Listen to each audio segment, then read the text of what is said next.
帮主，帮主，帮主，帮主！乔帮主呀！别！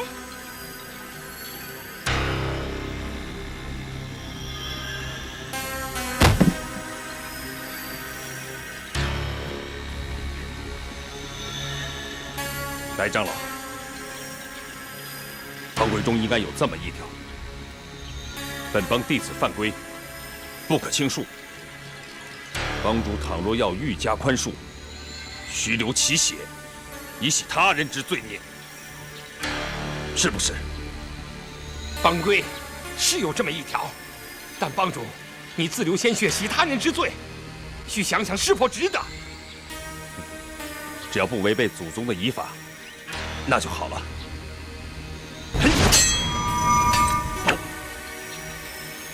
想当年，帮帮主被契丹5大高手设伏擒获，并威逼我丐帮向契丹狗贼投降。西长老便乔装汪帮主的模样，甘愿待死，使汪帮主得以脱险。他是有功于国家和本帮的，本人非免他的罪不可。帮主！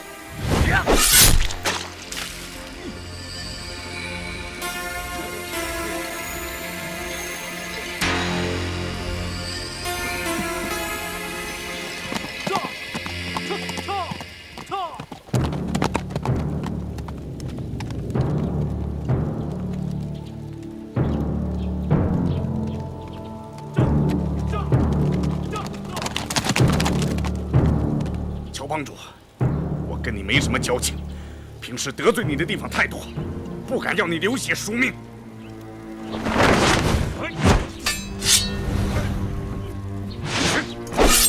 陈长老，我乔峰是个粗鲁的汉子，我宁可去和低辈的1代、2代的弟子去喝烈酒、吃生肉，我这脾气，大家都知道。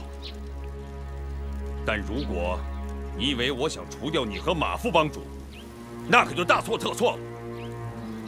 你和马副帮主老成持重，从不醉酒，那是你们的优点。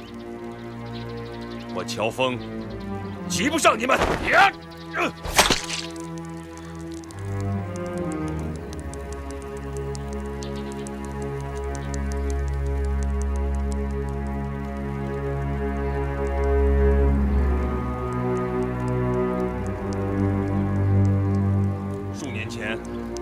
契丹国大举入侵，但是他们军中的大将接连暴毙，最后无功而返，大宋国免除了一场灾难。去刺杀契丹国副元帅耶律布鲁的，正是我们的陈长老。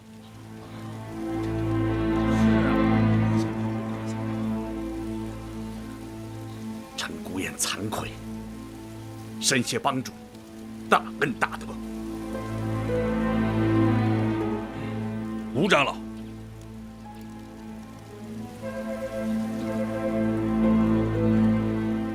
吴长老，想当年，你一个人独守鹰巢峡，力抗西夏一品堂众高手，单凭你的济公金牌就可以免罪了，拿出来给大家伙瞧瞧。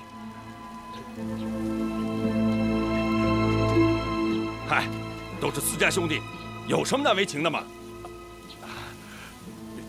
我那块济公牌，不瞒帮主说，找不见了。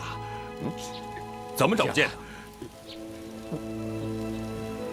我那天突然酒瘾大发，因为没钱买酒喝，我就把金牌换酒喝了。爽快，好爽快！我佩服你。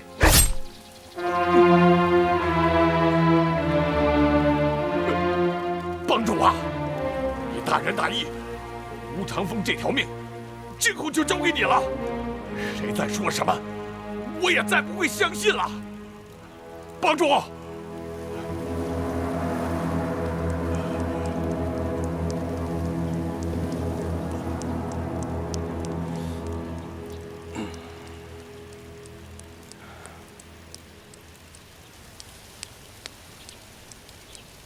全舵主，你还有什么话，请说吧。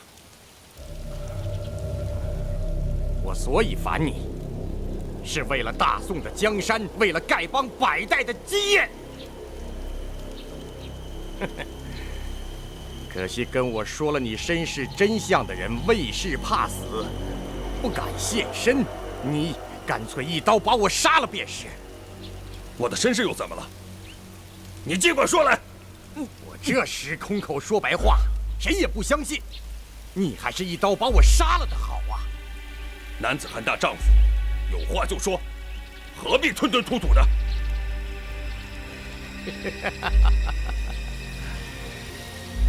不错，姓乔的，痛痛快快的一刀把我杀了，免得我活在这个世上，还要眼看着丐帮落入胡人之手，大宋的锦绣江山被你断送给夷狄。丐帮怎么会落入胡人之手？我又怎么会断送大宋的江山？你给我明明白白的说清楚！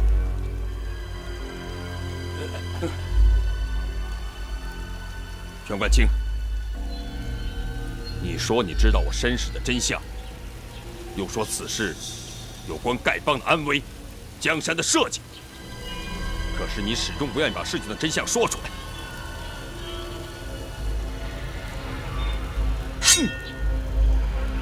煽动叛乱，一死难免。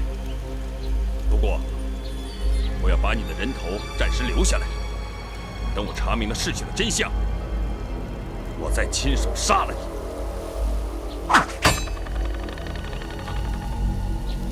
我乔峰要决定杀什么人，亮这个人，他永远逃不出我的手掌心。滚吧！从今以后，丐帮中没有你这号人物。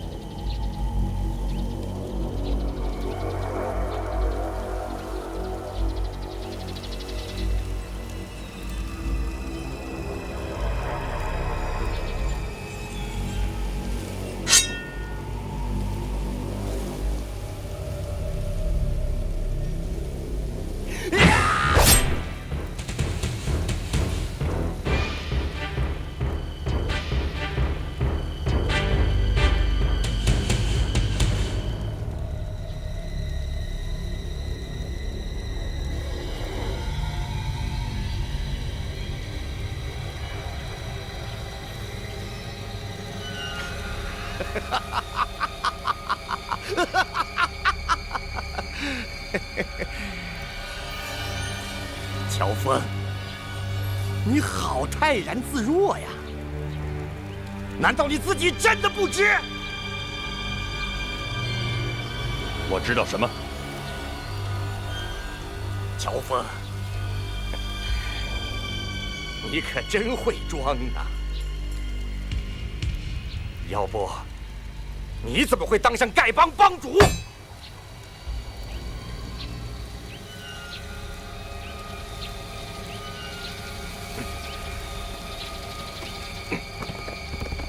帮主，帮主！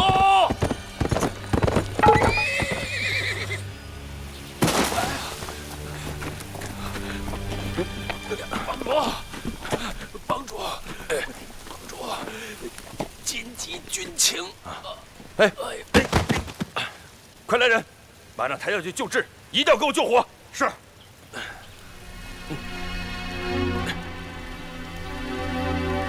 朝风，住手！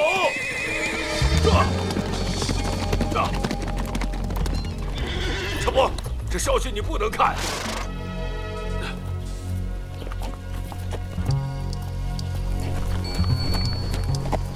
徐长老，什么事把你给惊动了？乔峰拜见徐长老。乔峰，这消息你不能看呐。这，把它给我。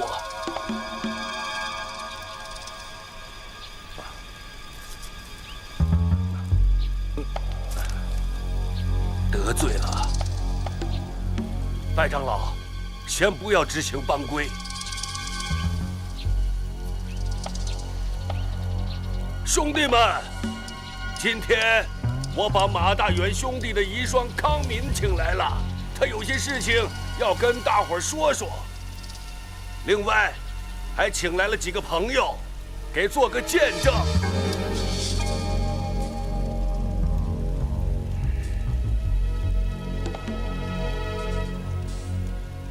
如果事关重大，大伙可以等一等。当然事关重大呀。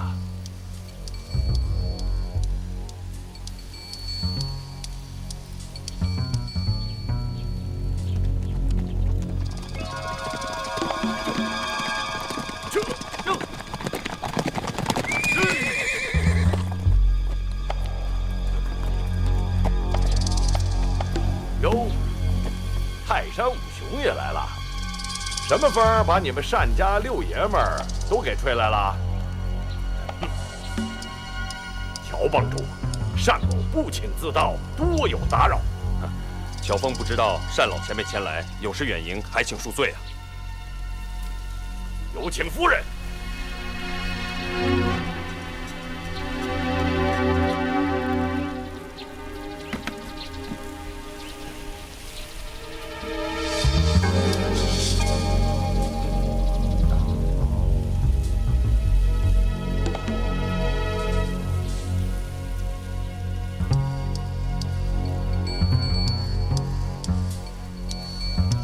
魏王人，马门康氏，拜见帮主。大嫂不必多礼。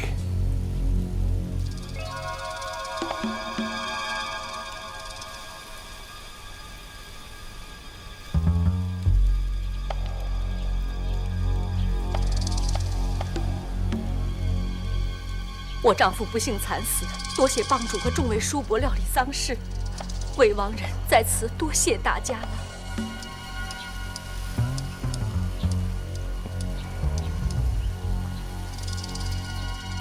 乔帮主，乔帮主，乔峰有礼了。乔帮主，你这身上插几把刀干什么？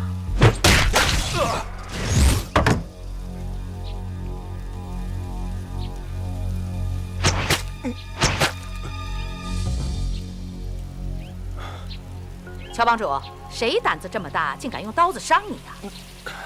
是我自己刺的。干嘛自己刺自己啊？难道不挨刀子，你身上就不舒服？是我练功的时候不小心刺的，啊，多谢谭公的灵药。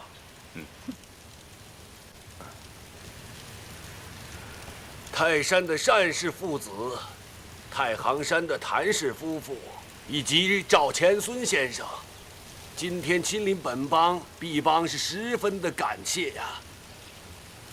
马夫人，你还是从头说吧。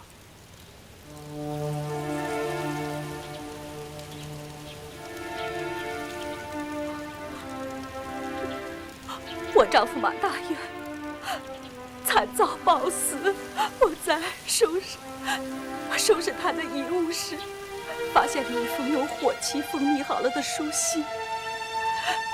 信题上写着：如果我丈夫死于非命，要我把这封信交给丐帮诸位长老共同查阅。可是，当时乔帮主和诸位长老都不在洛阳。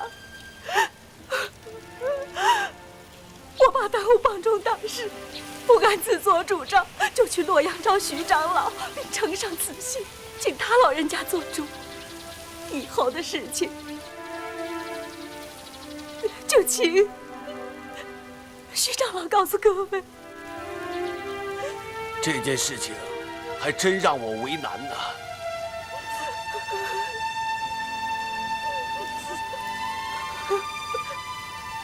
你们看，这就是马大元兄弟的遗书啊！这信上的字确实是他写的。当时这火漆还完好，我接到这封信的时候，怕耽误事，我就把信拆开了。当时单兄也在，由他给我作证啊。是的，是我亲眼所见，他拆开这封信的。可是这封信上的字却不是马大元写的。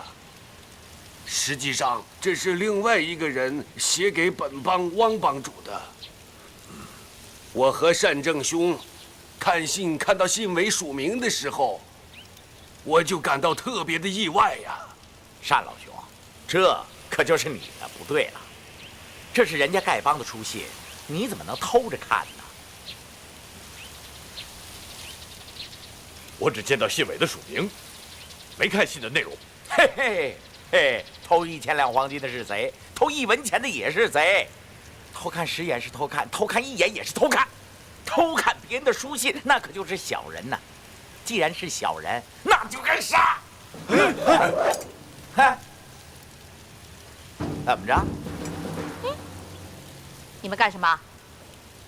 我师哥说的话就没错过。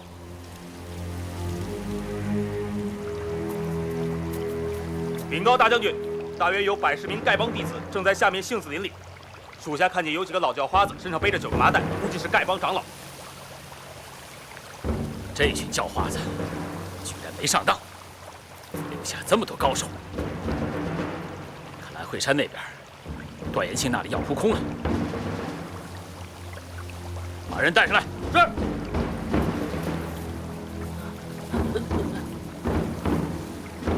老实告诉我，这片树林里边，你们丐帮到底有多少人？我只知道帮主让我们分舵的人在杏子林里等候，别的就什么都不知道了。那你们丐帮一共有几位长老？一共6位。是不是他们全都到这儿来了？我真的不知道，帮中长老的行踪只有7代以上的弟子才知道。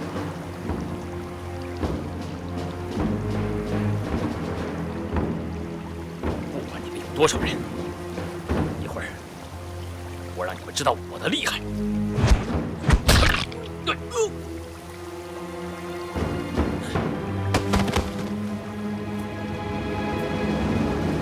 写这封信的到底是谁？我现在确实是不方便说呀。可是这件事情关系到我们丐帮的兴衰和气运呐，更关系到一位英雄的名声和性命，所以我徐某不敢贸然行事。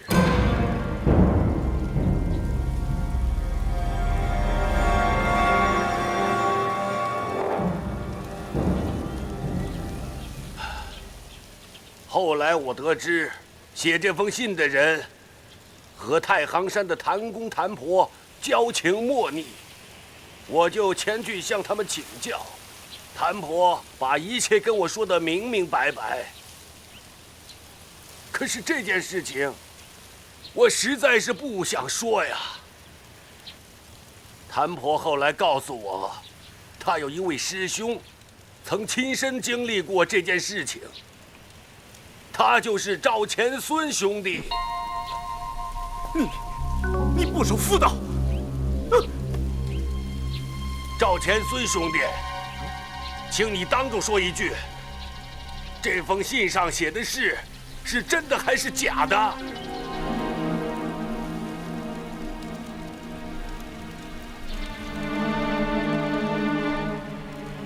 谭婆，还是你让他说吧。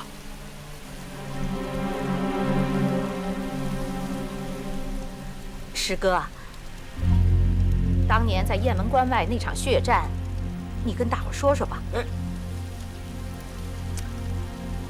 这雁门关外的事，我怎么能知道啊？这事儿别问我，我不知道啊，我不知道。这事儿我不知道啊，我不知道。小娟嫁给谭公还真没嫁错。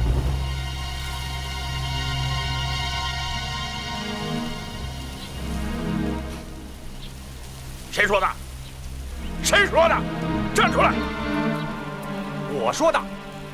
要不然你干嘛一见着谭公就逃跑呢？谁他娘的逃了？这个谭公除了挨打不还手之外，他哪点比我强？你说说看。阿弥陀佛，能挨打不还手，这才是天下最难练的武功啊！哎呀，天台山的智光大师到了。哎呀，30年不见，大师依然这样健朗啊！武功不如对方，挨打不还手已经是挺难的了。如果武功胜过对方，还能挨打不还手，更是难上加难呐。是这个道理啊！啊，大师啊，您路上辛苦了。哎，大师啊，这回亲自请您来一趟，实在是不好意思啊。有徐长老和单判官的面子，老衲哪敢不来呀？更何况这件事关系重大，老衲更是非来不可啊！不知哪一位是乔帮主？啊，在下乔峰。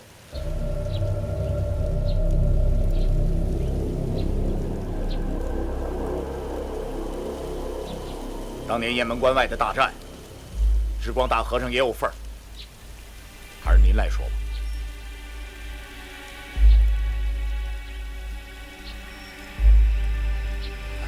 陈年旧事，老衲真不愿意再提起当年的罪孽。智光大师啊，现在丐帮正处在生死存亡的关键时刻，只有您老人家才能说清楚这件事啊。好吧，且由老衲从头说起。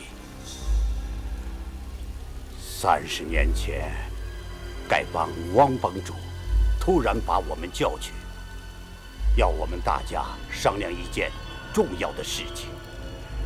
当时武林中一个很有名的人物也在场，他告诉我们，契丹人要派一名绝顶高手秘密潜入少林，目的是要把少林寺中所有的武功图谱偷回辽国，让辽兵人人练习。当时宋辽两国交战多年，双方势均力敌，僵持不下。可一旦少林的武功流到辽国，辽军人人习武，过不了几年，天下还有谁是他们的对手？到那时，我大宋就会亡国灭种。所以，我们决定立刻启程，在雁门关外截杀此人，绝不能让他踏进中原一步。乔帮主，如果是你，当时会怎么做？智光大师，如果今天还有契丹狗贼胆敢进犯，我乔峰就亲自率领本帮兄弟，星夜赶去阻截。这么说，我们当年在雁门关狙击辽人，乔帮主认为是做对了。如果我乔峰早生30年，我会和各位同去雁门关的。当时我们跟随带头大哥赶赴雁门关，带头大哥武功卓绝，在武林中有地位尊崇，因此大伙儿推他带头，一切奉他的号令行事。我们先遇到一队辽兵，轻而易举就消灭了他们。但随后的那一场血战，我们一行15人，多数死在那个契丹高人手下，只有我等少数人侥幸生还。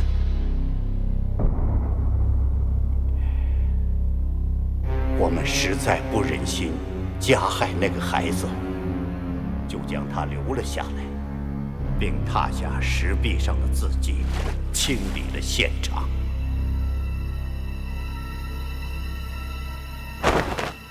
我们本以为殉难的兄弟共有12人，可尸体却只有11具，其中1具尸骸活了过来，自行走了，至今仍然是行尸走肉。那便是我赵千孙了。后来我们找了一个牛马贩子，请他帮我们翻译从岩石上踏下来的辽文。这就是我译的内容啊。大哥，看来我们冤枉了他们，罪孽，罪孽呀！那些字写的是什么呀？为什么对不起他们？那对契丹夫妇为什么死的冤枉？不是我不肯说，而是如果石壁上的字迹属实，那我们的所作所为实在是大错特错了。我之光在武林中只是个无名小卒，做错了事不算什么，而带头大哥和汪帮主他们在武林中却是威望甚高啊。何况汪帮主已经现世，我不能说出有损他二位名声的话来。诸位，请恕我不能明言。那后来那孩子呢？我们把那孩子交给了少室山下的一对农人夫妇，托他们抚养，并嘱咐他们永远不要告诉孩子真相。你已经猜到了，我也不用瞒你。那农人姓乔，叫乔三槐。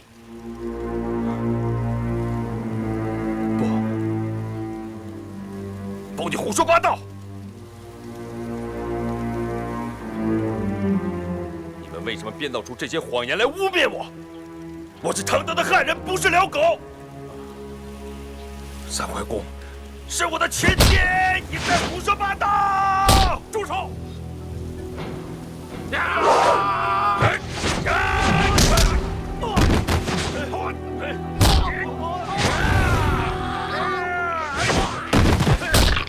乔帮主，有话好说，你与我们单家无冤无仇，请你放了我的儿子。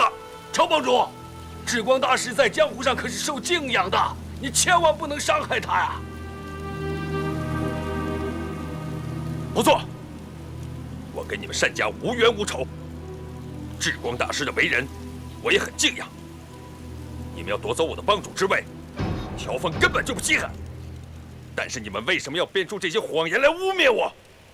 我乔峰到底做错了什么？你们非要置我于死地啊！可笑啊，可笑！汉人不一定就高人一等，契丹人也不是猪狗不如。明明是契丹人，却硬要冒充是汉人，连自己的祖宗都不认了，你还配成什么男子汉大丈夫？还敢说我是契丹人？我只知道那个契丹武士的容貌身材跟你一模一样。哼！这一仗吓得我赵钱孙魂飞魄散，心肝俱裂。就再隔100年，我也记得。智光大师抱走那契丹婴儿，也是我亲眼所见。我赵钱孙行尸走肉，这世上我只关心小娟一人，再不关心别的什么事。哎，你做不做丐帮帮主，关我屁事啊！我也犯不着诬陷你呀，乔帮主。我赵钱孙的武功是比不过你，难道我不会自杀吗？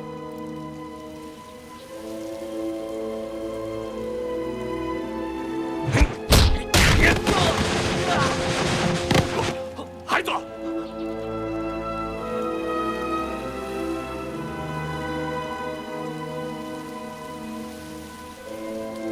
后来怎样？后来的事，你已经知道了。你长到7岁之时，在少室山中砍柴，遇到野狼。一位名叫玄苦的少林高僧，将你救了下来，杀死恶狼，给你治伤。至此以后，每天便来传你武功。其实，这位少林僧，乃是受了带头大哥的重托，从小教诲你，免得你走入歧途。带头大哥和汪帮主说我们对不起你的父母，要将你培养成一个了不起的英雄。你们到底怎样对不起那个契丹人了？宋苗两国相互仇杀，不是1天2天的事了，有什么对得起对不起的？雁门关外石壁上的刻字至今仍在，将来你仔细去看吧。汪帮主开始对你十分提防，可后来看你才华横溢，慷慨豪迈，待人宽厚，渐渐的就真的喜欢上你了。再后来，你立功越多，威名越大，丐帮上下对你都心服口服啊。就是帮外之人也知道你是丐帮下一代帮主。以老衲所知，丐帮数百年来，从没有第二位帮主像你这样当得艰难。我一直以为恩师是有意在锻炼我，原来如此啊！感谢智光大师说清了当年的往事啊！乔峰，这就是当年带头大哥写给汪帮主的那封信。他在信里一再劝阻，不能把帮主大位传给乔峰。这封信，你看看吧。让我先瞧瞧是不是原信。不错，正是带头大哥的手迹。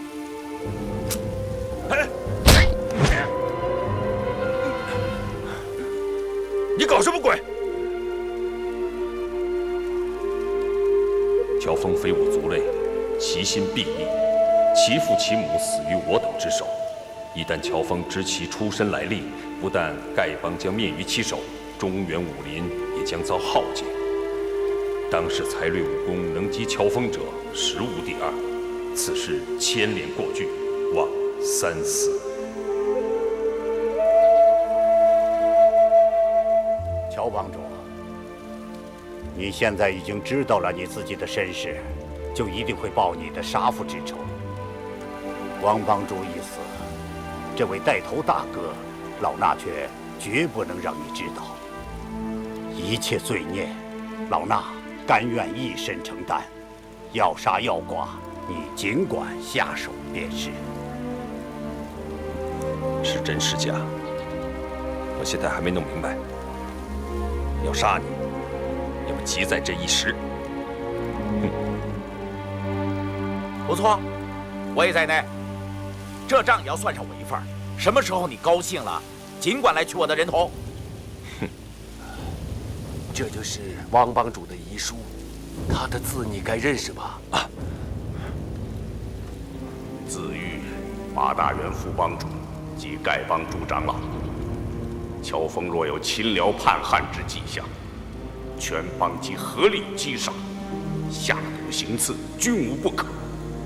下手者有功无罪。王建通，亲笔。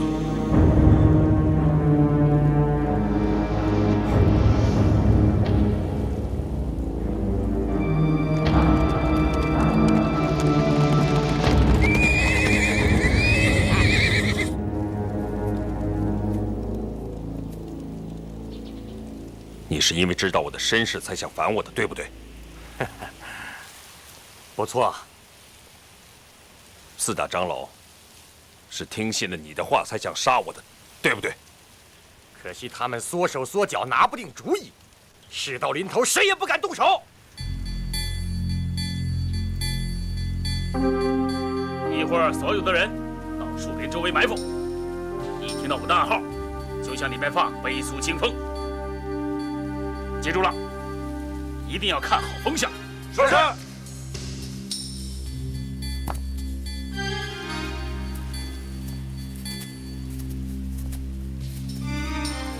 将军，我听见那些叫花子在里面议论，好像那个乔峰也在里面。什么？他怎么也在这儿？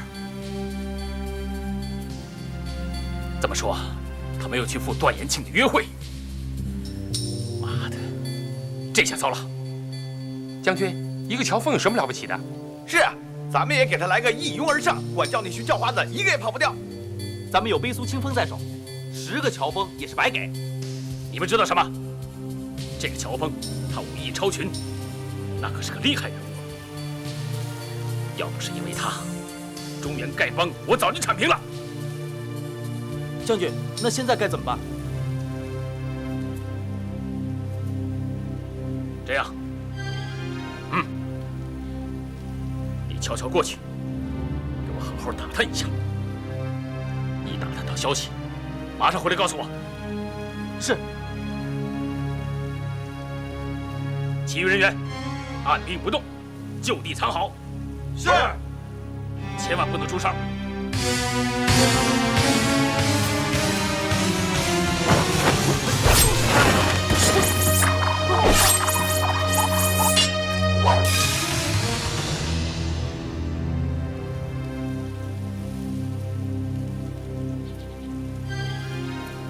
各位叔叔伯伯，大元的为人，大家都十分清楚。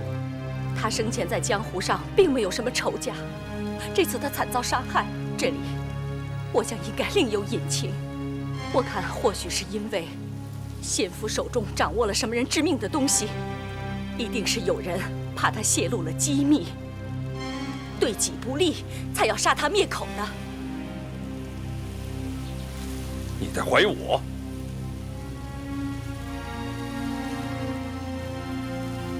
妾身不敢。小女子是女流之辈，抛头露面已是不该。恳请叔叔伯伯念着旧情，查明真相。乔大哥，请替县府报仇雪恨。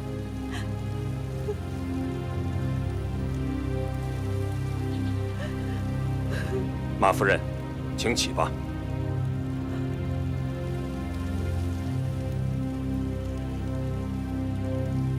马夫人，我有件事搞不懂，想向夫人请教请教。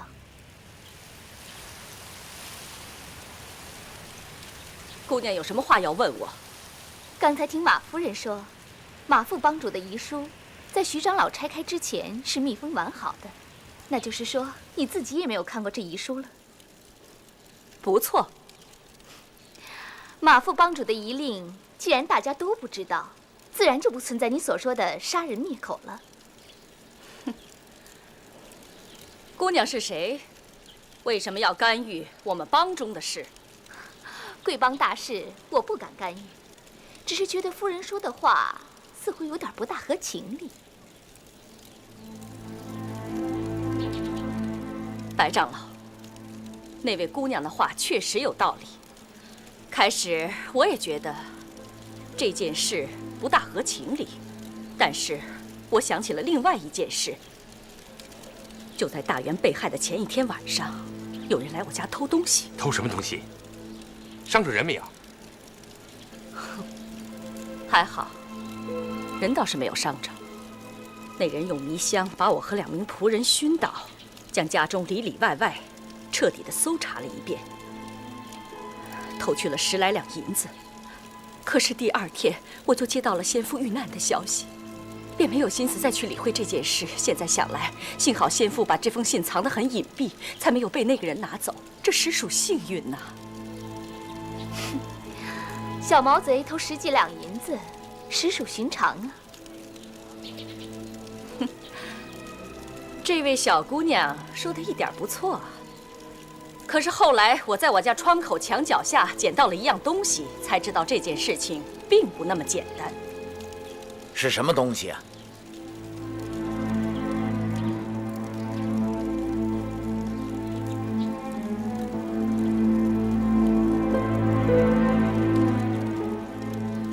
徐长老，请您给我做主啊！你看，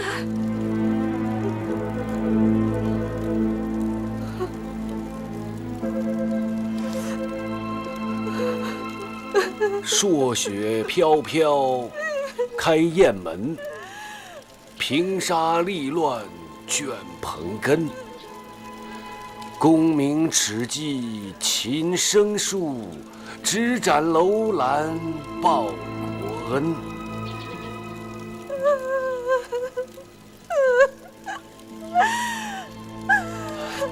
非我族类，其心必异。王帮主，真是让你给说中了。徐长老，这柄折扇是我的。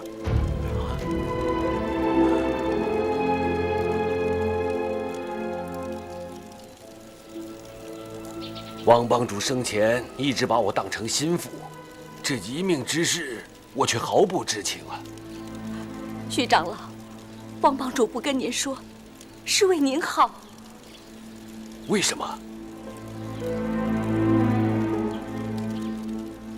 徐长老，你想，在我们丐帮中，只有马大元知道这件事情，他就惨遭毒手。如果你当年也知道了这件事情的话，只怕……好，各位，还有什么要说的吗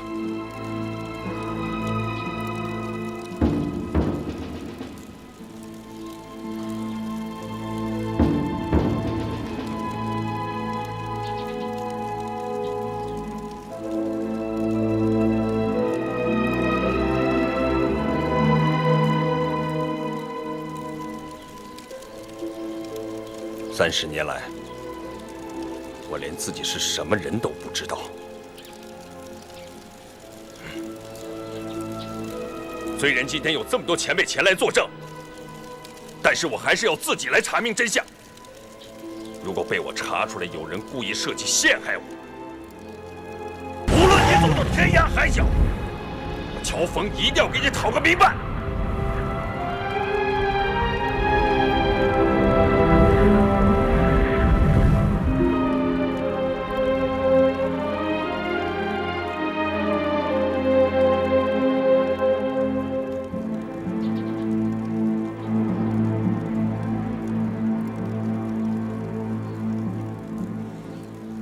在真相未查明之前，我这个丐帮帮主是不能再当了。乔峰现在就退位。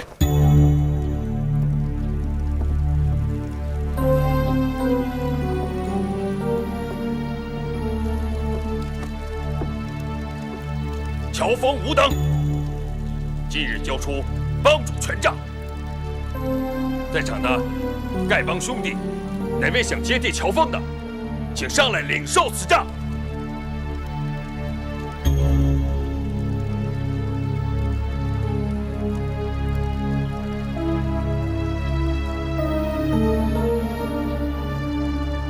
徐长老，传功执法2位长老。这个打狗棒，请3位共同保管。日后定了帮主，再由3位长老传授吧。看起来只有这样了。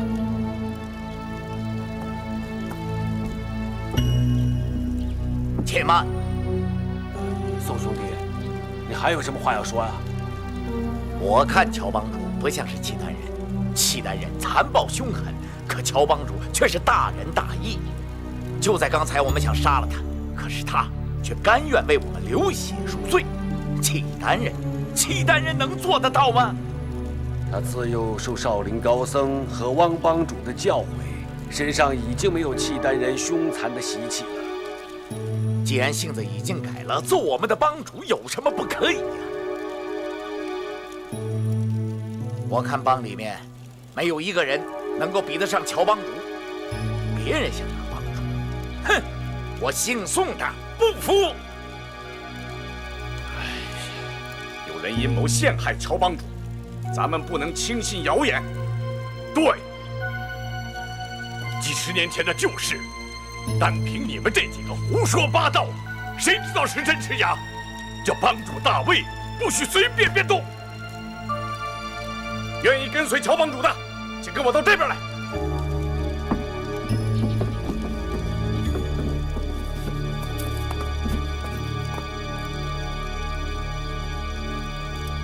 诸位兄弟，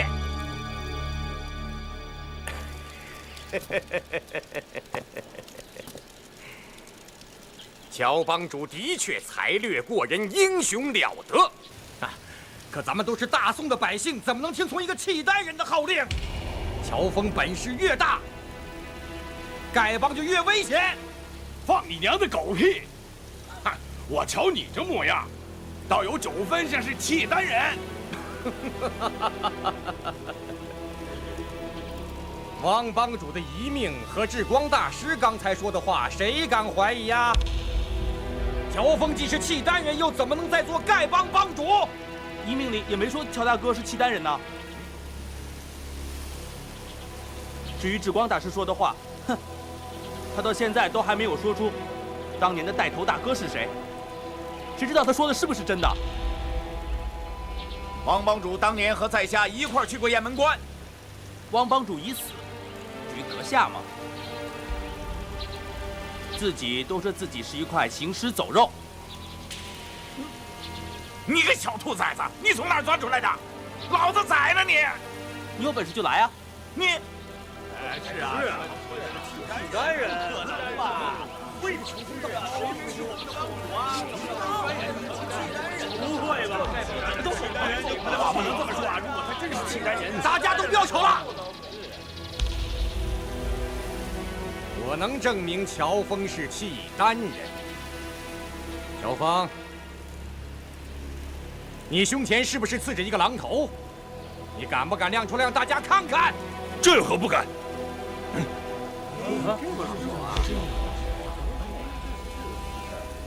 刺个狼头有什么新鲜？江湖上的人，谁的身上没有刺青啊？招啊！老子就有左青龙右白虎，难道老子就变成他妈契丹人了？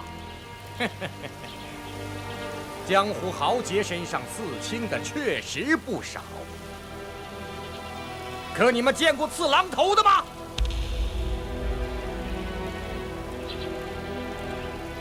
据我所知，普天下只有一族人在族内男丁身上刺这种狼头，那就是辽国太后萧氏一族。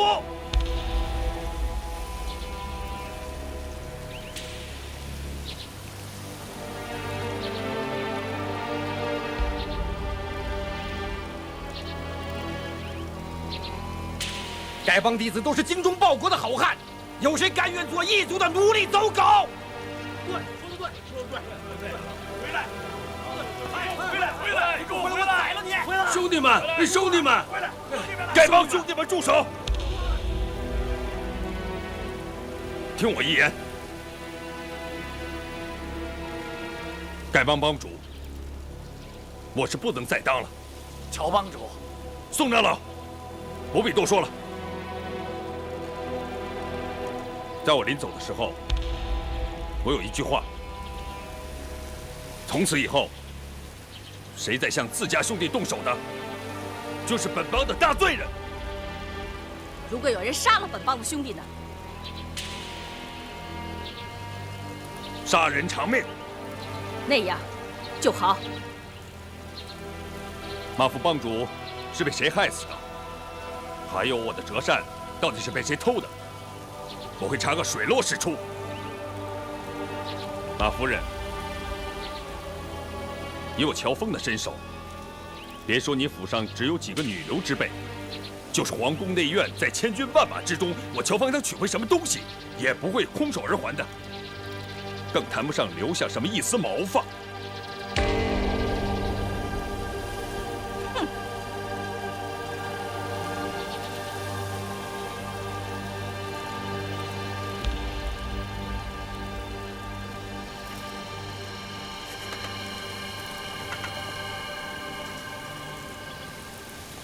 各位兄弟，乔峰就此别过。不管我是汉人也好，契丹人也好，在此一生，我乔峰不会伤害一条汉人的性命。若为此事，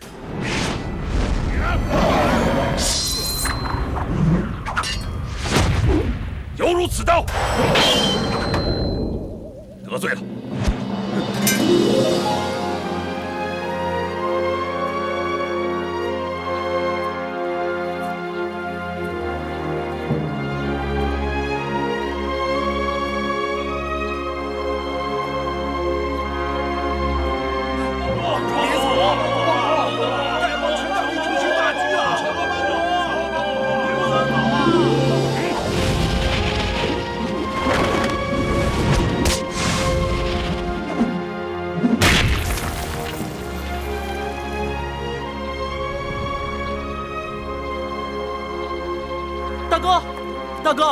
大哥！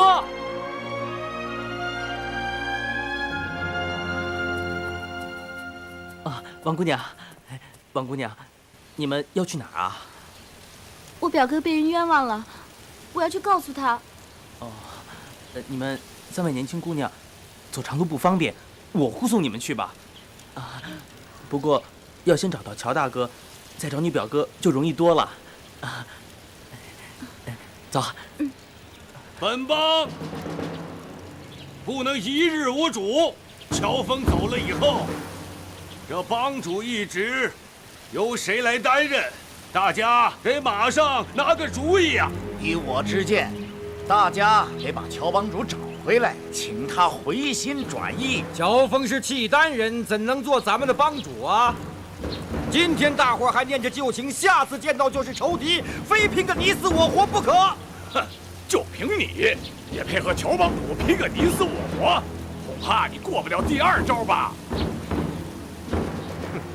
我一个人是打不过他，10个人怎么样？100个人怎么样？丐帮弟子不是贪生怕死的人。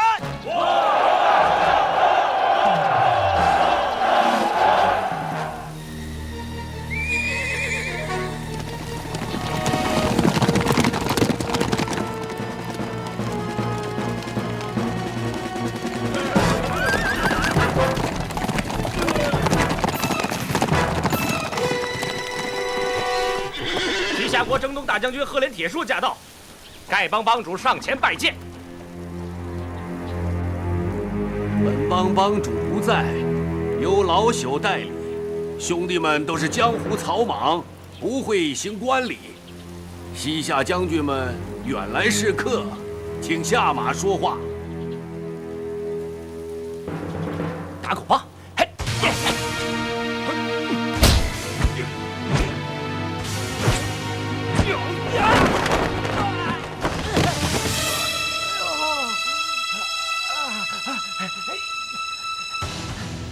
众位跟丐帮有所约定，不知道什么事啊？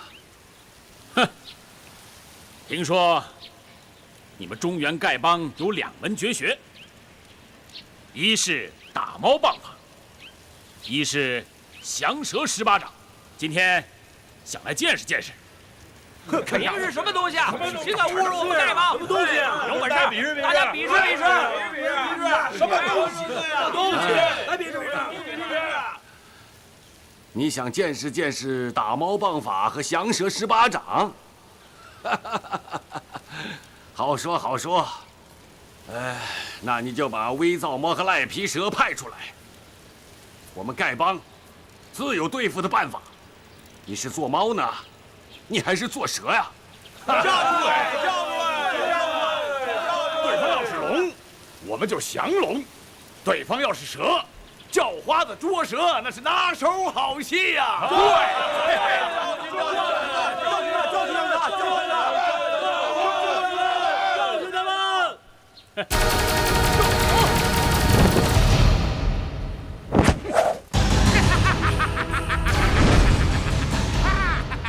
打猫捉蛇有什么意思啊？来，先跟老子好好的干上一架啊！龟徒儿，你怎么也来了？见了师傅我，怎么还不磕头呢？乖徒儿，这丐帮帮主是我结义大哥，这些啊都是你师叔师伯，不许无礼，快回家去吧！啊！王八蛋，狗杂种！你骂谁王八蛋、狗杂种呢？我喜欢骂谁就骂谁，又不是骂你。你见了师傅，怎么还不磕头呢？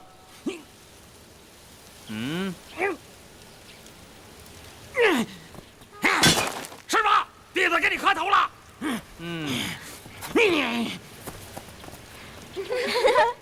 我家将军想瞧这丐帮2大绝技，到底叫花子是真有本领，还是浪得虚名？谁来和爷们儿比划2下？激动！开招！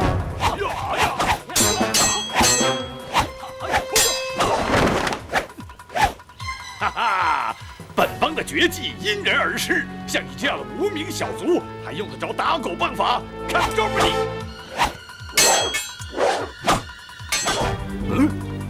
段公子，咱们该帮谁好呢？什么帮谁好？那个瘦子是你徒儿的朋友，那个叫花子是你义兄的下属，他们2个打起来，咱们该帮谁呢？我徒徒儿是个恶人，瘦子人品更坏，不能帮他。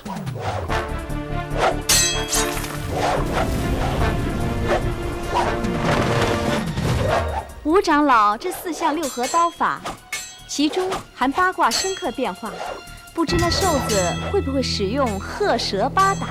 如果会使，4项6合刀法也能应手而破。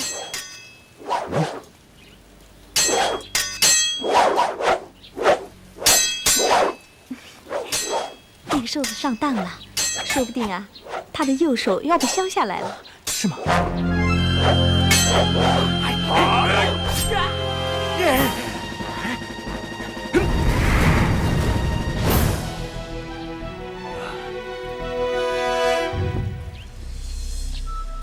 多谢王姑娘。吴长老，好精妙的奇门3才刀啊！惭愧啊，这个汉人小姑娘本事不小啊，把她擒回去。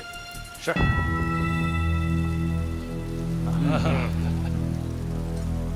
徐长老，我们今天来是来领教降龙18掌和打鼓棒法的。你们这些人要是不会，那我们就不奉陪了。贵国不是号称武功1品吗？连这么个叫花子都对付不了，你还想见识我们的打鼓棒法和降龙18掌？哈哈哈哈哈哈！哈哈哈哈！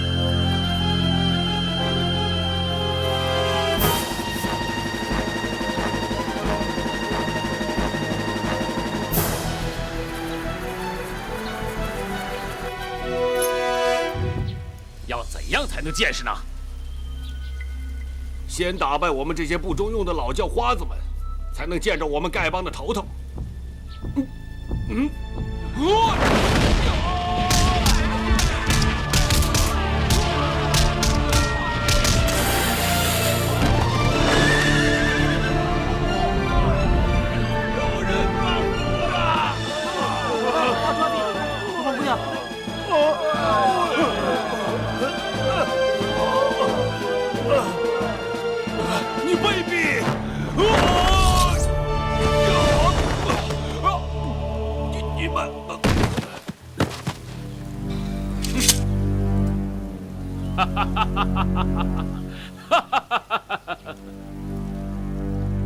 把那小姑娘也给我押回去。是。休得无礼！活捉那姑娘，杀了那小子！杀！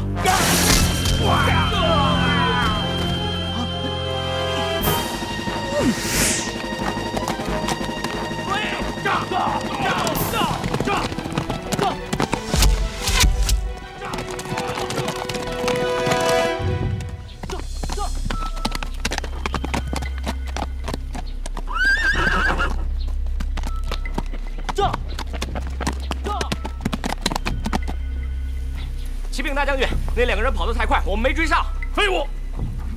你们给我继续追，把这些人都给我带走。是。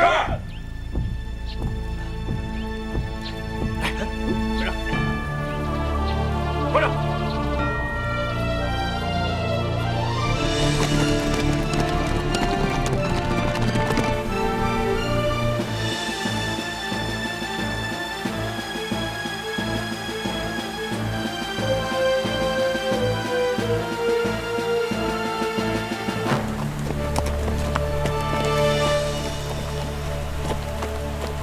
把人押进前面的庙里，等雨停了再走。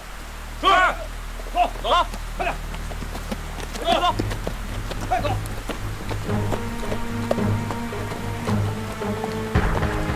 走，快点，到那边亭子里去，快，快走，走啊，快点，去，快点，进城，进。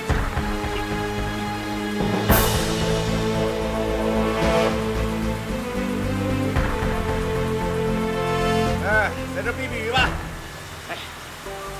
哎，坐这儿，老实点，不然老子一刀砍了你！乔帮主，乔帮主，快救我们！乔帮主！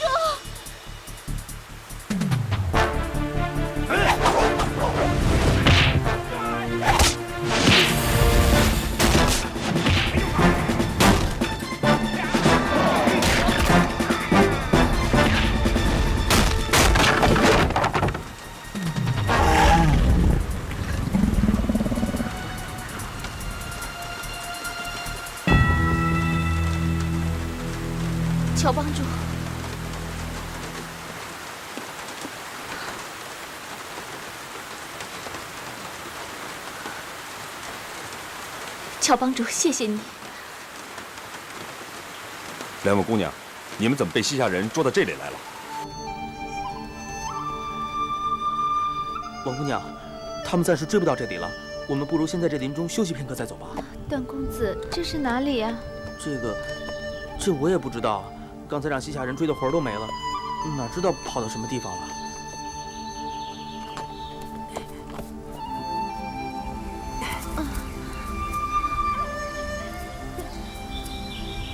哎，王姑娘，王姑娘，王姑娘，你怎么了？啊，我中毒了，一点力气也没有。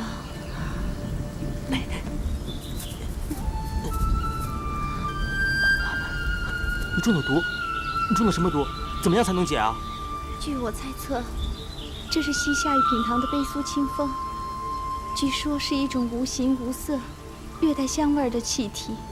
中毒者全身酸软无力，只有一品堂的独门解药才能够解。哎，段公子，刚才你也在林子中，怎么完全没有中毒的迹象？我曾经误食了一只蛤蟆，从此以后就百毒不侵了。王姑娘，你不要急，我向你保证，我一定帮你找到背什么风的解药给你。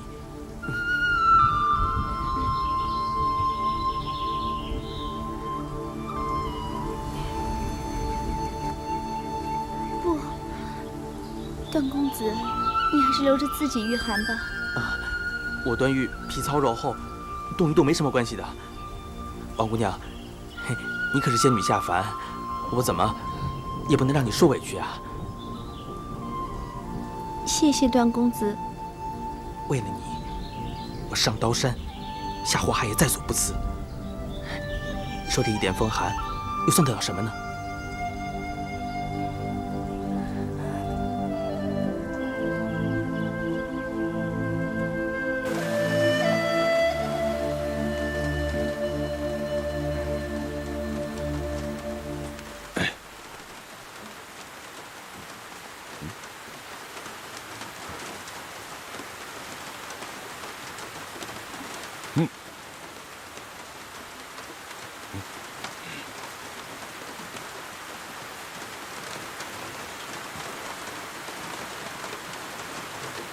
二位姑娘，刚才你们说，你们闻的毒略带香气，而这瓶中是一种恶臭。我刚才闻过了，内力丝毫无损。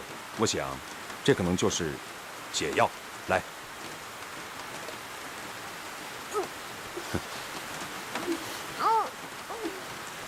人们都说良药苦口，虽然这瓶中有一种恶臭，但是我想，这定是解毒的良药。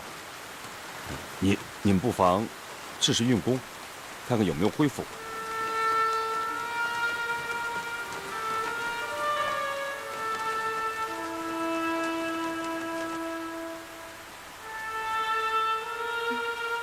段公子，我看这雨一时半会儿停不了，我们总在林子里面挨淋挨冻，也不是办法。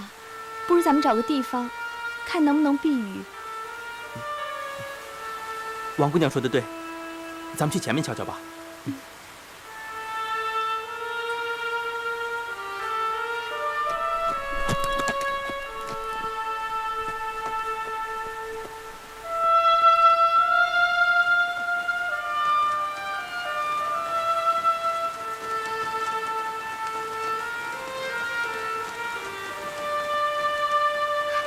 乔帮主，你猜的没错，我已经基本恢复了。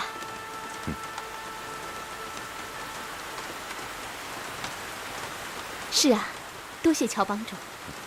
二位姑娘，你们知不知道那些西夏武士抓了我们丐帮的人要到哪里去啊？乔帮主，你问这个干嘛？他们已经把你赶出了丐帮，你又何必去管他们呢？对呀，乔帮主，要是你救了他们，他们还是要杀你，那你又该怎么办？我在丐帮多年，深受丐帮大恩，更和众兄弟情同手足，我怎么能够见死不救呢？至于今后如何，我现在也顾不了那么许多了。可是，好了，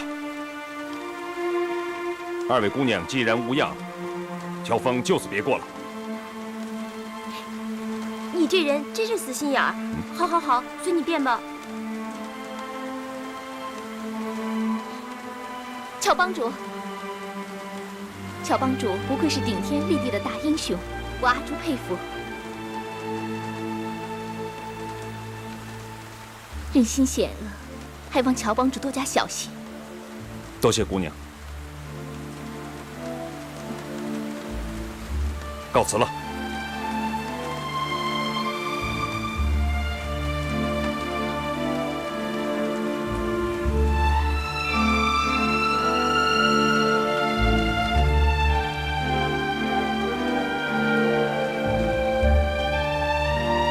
记得点赞关注哦。